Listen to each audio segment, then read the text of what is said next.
Une question d'écologie qui peut paraître marginale. Doit-on continuer dans l'avenir de manger des animaux? Et certains se demandent si la doctrine sociale de l'Église doit s'occuper de cela.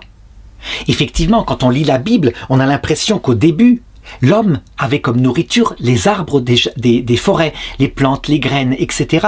Et que ce n'est qu'après le déluge que Dieu a donné à l'homme comme nourriture les animaux. Est-ce que ça s'est passé réellement comme ça? Nous savons que c'est à la science de répondre à cette question-là, que l'Église, elle n'a pas de parole, en tout cas pour le moment, elle n'en a pas donné par rapport à cela, mais elle dit dans sa méthode de théologie, où science et foi marchent ensemble, qu'il faut regarder ce qu'en dit la paléontologie. Et la paléontologie, elle voit bien que, effectivement, dès que l'homme apparaît, avant même d'avoir son âme spirituelle, il est omnivore. Les hominidés animaux, avant Adam et Ève, mangent des animaux. Et que, ensuite, avec l'homme spirituel qui enterre les morts, on le voit, ce sont des chasseurs-cueilleurs, ils sont omnivores, donc le régime alimentaire de l'homme, il est multiple. Symboliquement, si la Bible dit que l'homme ne mangeait pas d'animaux, c'est pour indiquer l'harmonie avec la nature, elle ne tuait pas d'êtres sensibles.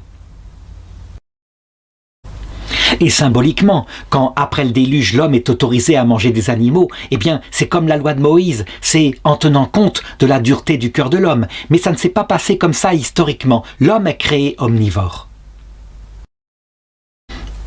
De la même façon, est-ce qu'à la fin du monde, on arrivera à ne plus manger d'animaux? L'Église, elle le sait, elle laisse à la science l'idée qu'il faut des protéines animales et que, par exemple, si on ne mangeait que végétalien, les enfants eux-mêmes seraient en danger de mort.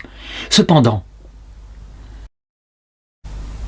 là où l'Église va avoir un discours important sur ses enfants et ceux qui entendent qu'ils entendent, eh bien, c'est de cette façon-là. L'animal est un être sensible, il doit donc être respecté dans sa sensibilité.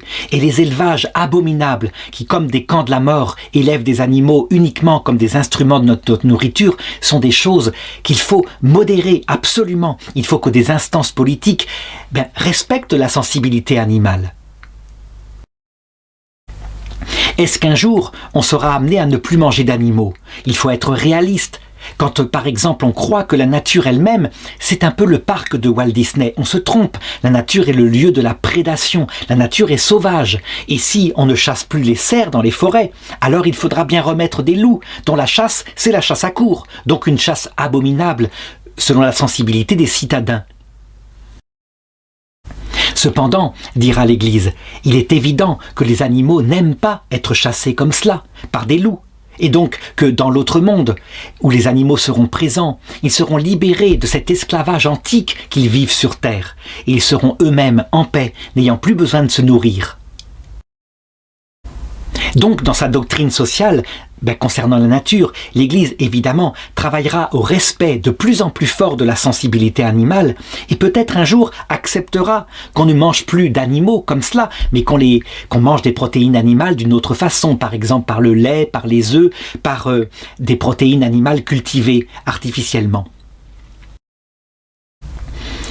Ce n'est pas pour le moment, je dirais, son problème. Elle constatera peut-être comment se passeront les choses dans l'avenir et elle sera bien obligée de l'admettre puisque ce phénomène-là de protection de la sensibilité animale vient aussi d'une humanité qui progresse elle-même en sensibilité et en respect de la nature qui l'entoure.